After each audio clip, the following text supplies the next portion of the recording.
ஒரு கடற்கரையில் ஒரு ஞானியும் அவரோட சீடரும் நின்றுட்டு இருக்கிறாங்க. சீடர் ஞானியை பார்த்து சொல்கிறாரு, இங்கே பாருங்க கடலில் எவ்வளவு தண்ணீர் துளிகள்.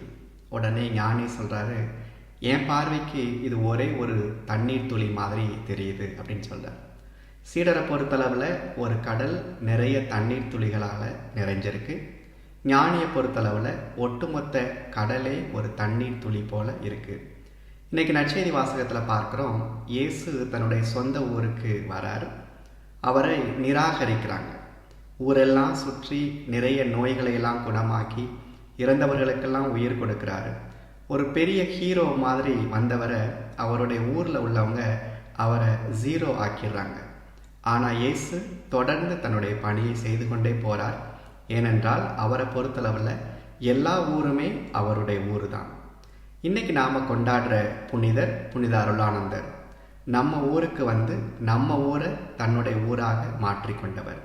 இன்றைய நாளில் நம்முடைய ஊர் என்பது நம்முடைய வேர்களை குறிக்கிறது. அந்த வேர்களோடு நாம் சமரசம் செய்து கொண்டோம் என்றால், அந்த வேர்களோடு நம்முடைய வாழ்க்கையை நாம் பதித்து கொண்டோம் என்றால், நம்முடைய கண்களுக்கு அனைத்து ஊருமே நம்ம ஊர் மாதிரி தெரியும். ஸோ எந்த நேரத்தில் நமக்கு நிராகரிப்பு வந்தாலும் பயணம் செய்து கொண்டிருக்க முடியும். நன்றி.